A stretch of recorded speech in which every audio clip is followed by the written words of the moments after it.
a telecast for many reasons or a broadcast for many reasons. And one of the things is just the spectacular things that we're seeing right now. It's unbelievable. It is. It really is absolutely unbelievable.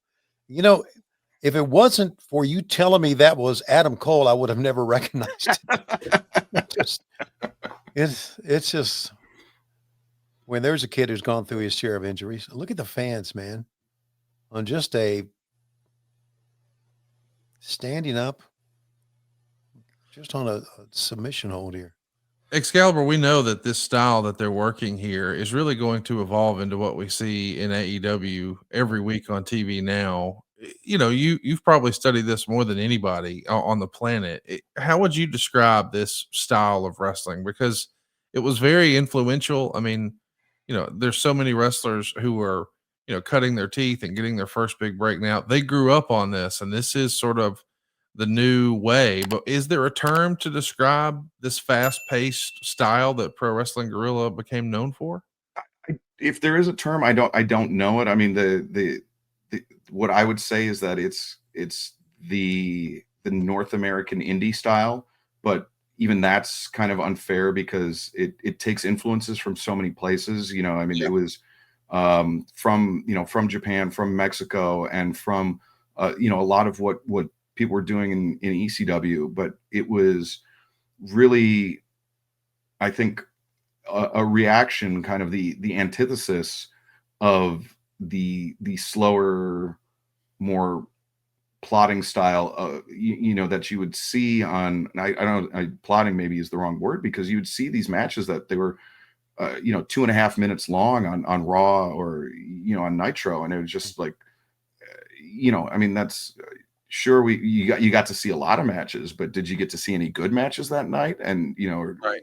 And I guess that's a relative term. It's beauty's in the eye of the beholder. But for the people that were in this building, and people that were buying those DVDs around the world, the matches were longer and had more storytelling and more athleticism and more drama than what you could get on a any given Monday night or on a Thursday night. And so it was maybe the super indie style. I don't know, but it was a style that in 1999 when I started, this is what we wanted to do. We wanted to wrestle every night like it was the main event of Budokan Hall, in the hottest era of All Japan, or the main event of the Tokyo Dome. Like every night we wanted to be. That's how intense we wanted the matches to be. And the thing we didn't realize is that if you're wrestling in front of 25 people in a swap meet, maybe you don't need to beat the shit out of each other. Okay, this is the main event, and from all that we've heard about it, this is going to be nothing less than spectacular. Also, just want to draw your attention to those air conditioning vents. You see those little tassels that are on the vents? They were not moving because Larry would not turn the air conditioning on for us, because he said too many people were opening the door to go outside and smoke, and he wasn't trying to cool the neighborhood. Oh my gosh! So someone should have stretched him. Hotter and hotter as the night went on. Wow. Who would have ever thought, watching this back in 2011, that these guys would have the career they had?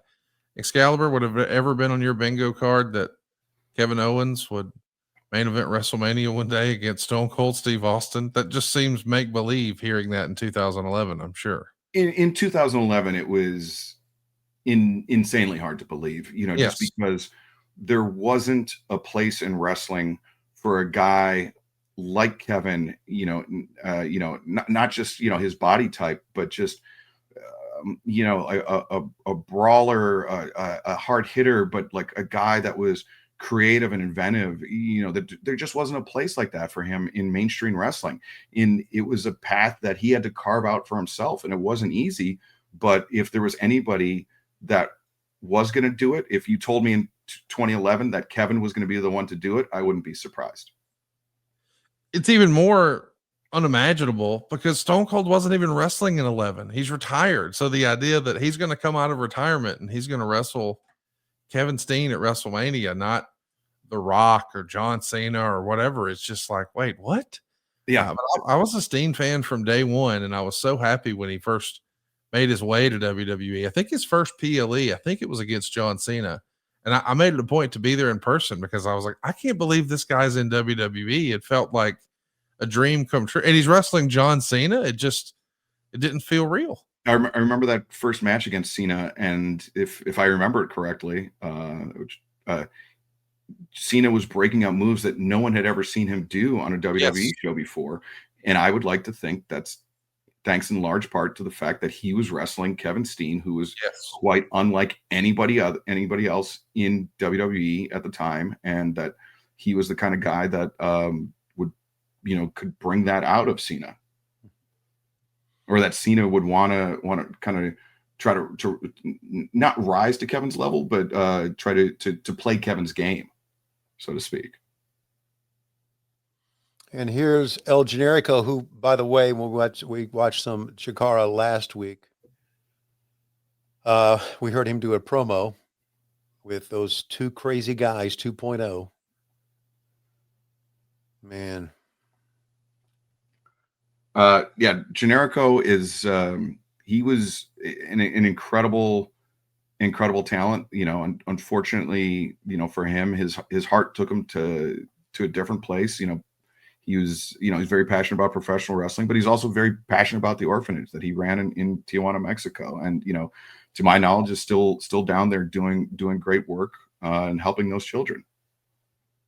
It's wonderful work. We're going to get a great news here in the coming weeks too. Yeah, that's great news. Fun question here. One thing that always made me laugh was when junior senior official Justin Borden would get booed. Was it ever explained why the fans hated him so much, Excalibur? I think Justin had the misfortune of doing a miscount once or twice, or somebody thought it was a lot of people thought it was a 3, but he only counted a 2, or something like that, which then just led to him getting so much stick from the fans in Reseda.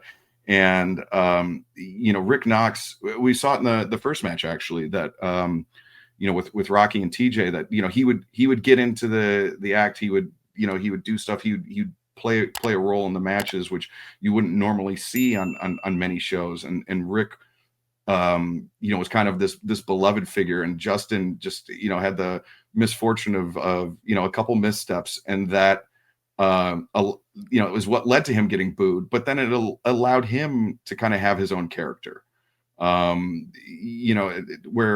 the wrestlers weren't the only ones with personalities. Love that spot.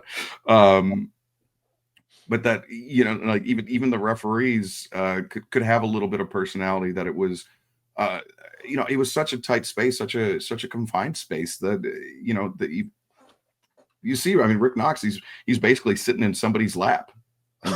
That's right. Hey, just in time for the holidays, what if you didn't have to worry about any of that credit card debt?